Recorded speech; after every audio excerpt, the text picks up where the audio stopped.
Our next guest on TSB is Clar Rosso, certified in cybersecurity. She has more than 2 decades of experience helping global professional organisations and certifying bodies grow and strengthen member value. As the CEO of ISC Squared, she has established a forward-thinking strategic framework, I love that title, and set bold goals for the future of the cybersecurity profession and industry. She joins us via Zoom. Clar, thank you very much for your time this afternoon. Thank you. It's wonderful to be here. I appreciate it. It's great to see you in Dubai. You were mentioning just off air that it is your first time here, and you've been a part of the ISC Dubai conference, which is getting into its final day today. How have you found the conference so far, and why do you think something like this is so suited to Dubai?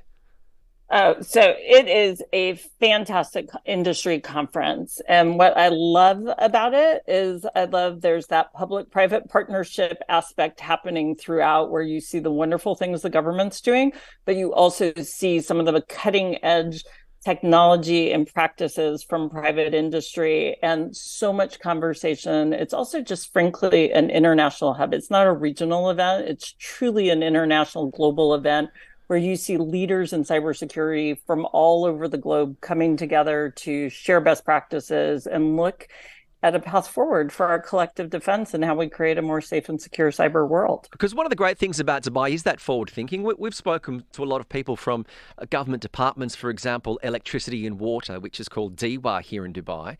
And they were saying how, they're incorporating ChatGPT and they're incorporating the metaverse. They're calling it the DWA-verse, where you can do business. But obviously with that forward thinking also comes the opportunity, we need to be secure whilst we enter into that space and have the right cybersecurity protocols. And I think that's where someone in your position comes in, that with that vision also goes hand in hand the security vision for the next few years.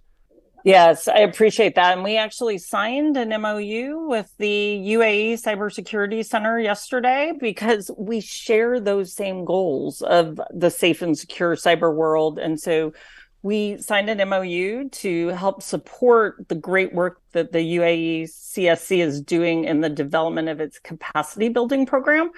And will assist with supporting certification mapping to international standards and help promote through education and adoption of certification for best practices.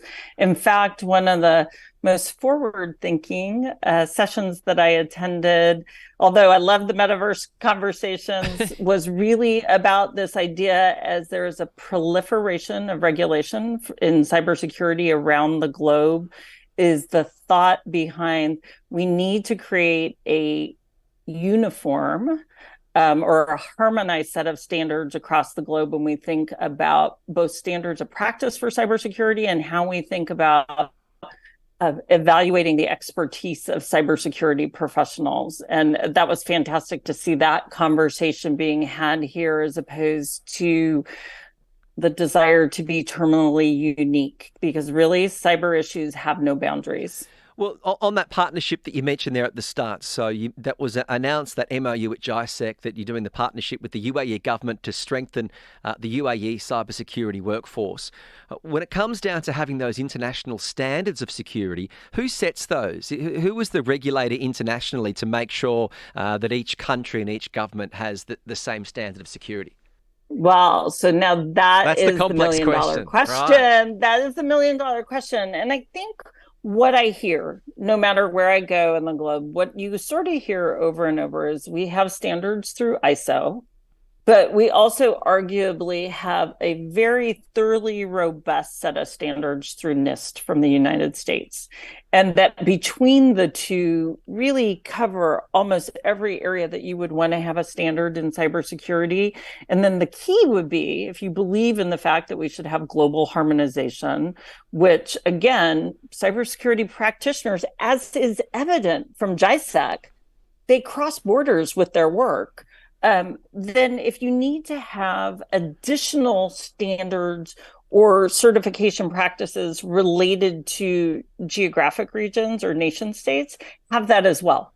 But that should not be super complicated or complex. It should be just the little addition on top. What do I know that's special just to the UAE? What do I need to know that's just special to Dubai or Singapore or the United Kingdom? I find that to be an impossible question because every country has different standards and different platforms and different needs.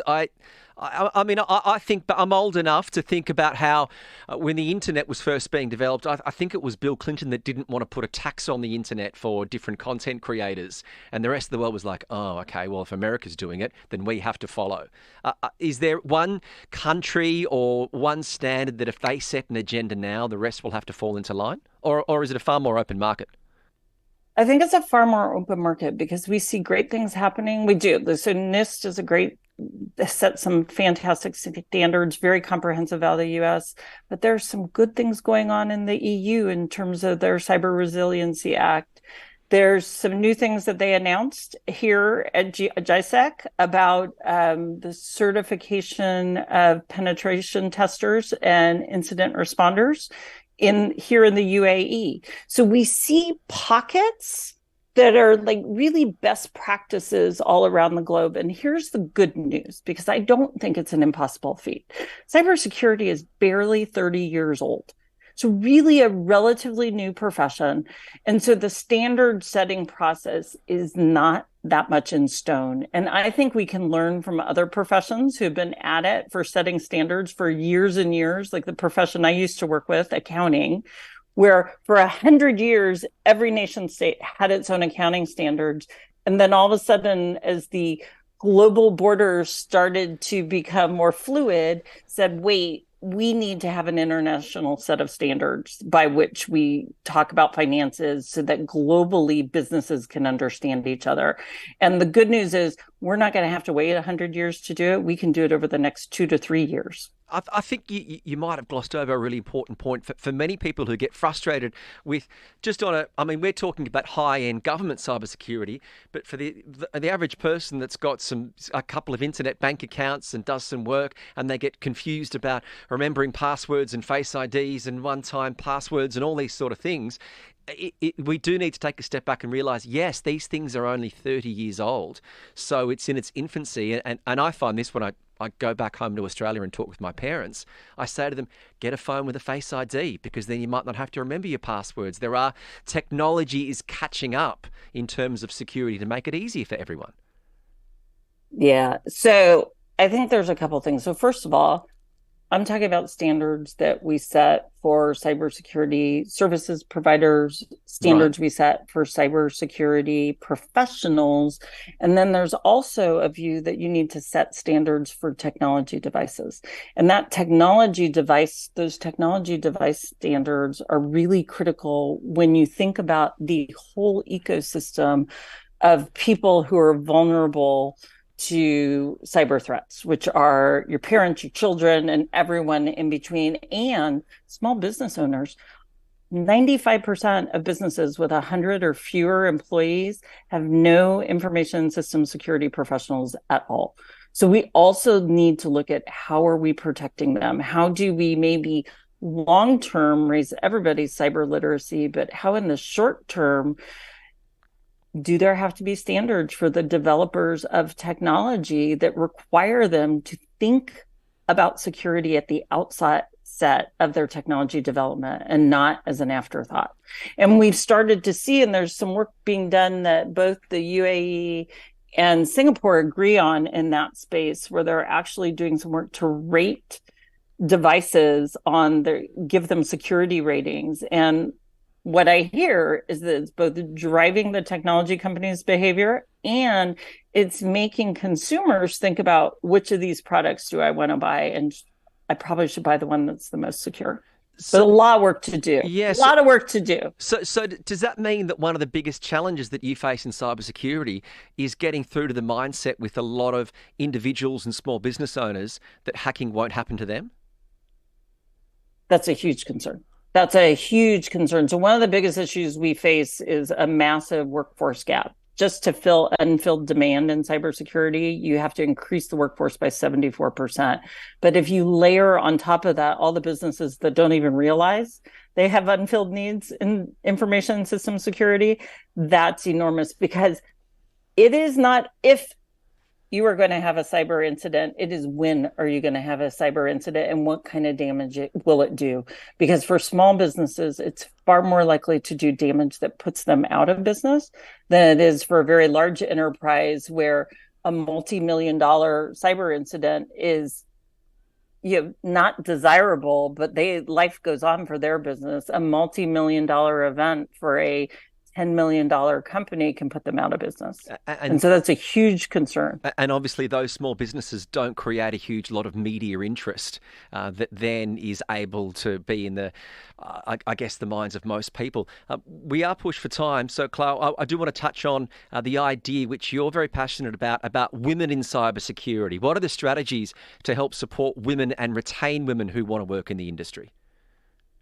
All right. So first, I want to tell you some good news. Great. So in the UAE, we estimate that 26% of the cyber workforce is female, and that actually exceeds all of Europe, and it especially exceeds the United Kingdom, where it's only 16%. Even exceeds the United States, where it's 25%.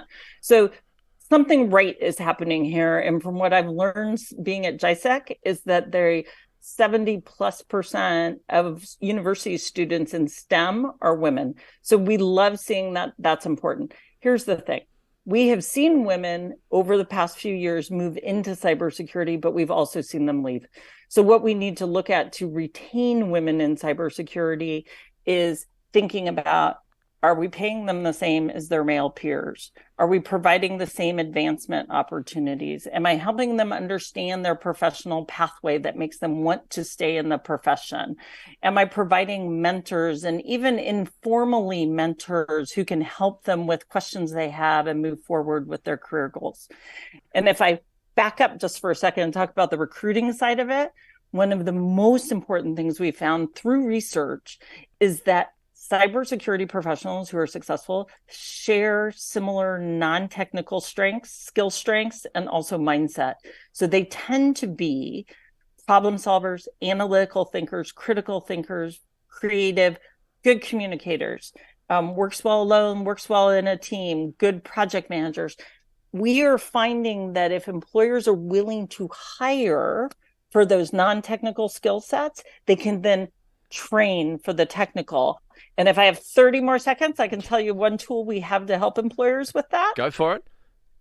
All right. So what we did to help employers have the confidence that somebody is going to be able to learn the technicals, we actually, working with industry, created a certification called Certified in Cybersecurity. And it is a no experience certification. It covers all the basic foundations of cybersecurity. And we're giving away 1 million globally for free, both the education and the cost of sitting for the exam. And that is helping people from diverse backgrounds come into the profession and take the leap into cybersecurity. So it sounds like the gap there is for people that have those softer skills. To therefore come into those industries. Because you speak about the Harvard Business School, they talk about in many jobs, it's only 5 or 10% skill. The other sort of 80-90% is your personality and your mindset and your willingness to learn and your willingness to work and all those soft skills. So do you think perhaps that's why, and dare I say, a lot of women may have those traits and that's why they're going to be really suited to working in cybersecurity? I think absolutely. I don't like to call them soft skills. I like to call them non-technical skills. I think okay. Absolutely.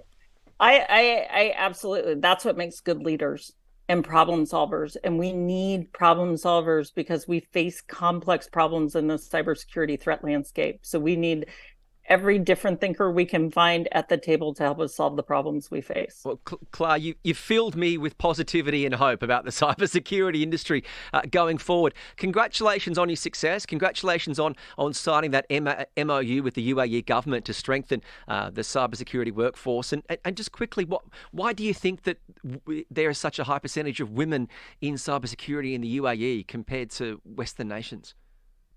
It has to be something that the government's doing here and that the education system is doing to encourage women. And I will tell you, now that I know this, I am determined to find out more so that we can share the best practices around the world, which is something great. The organization like ours that's global with 350,000 members and candidates around the globe, we find these best practices and then we go and take them elsewhere and share them. Well, Claire, congratulations on your success, and hopefully this is not the last time we see you here in Dubai. All right. I hope so too. All right. Take care. Thank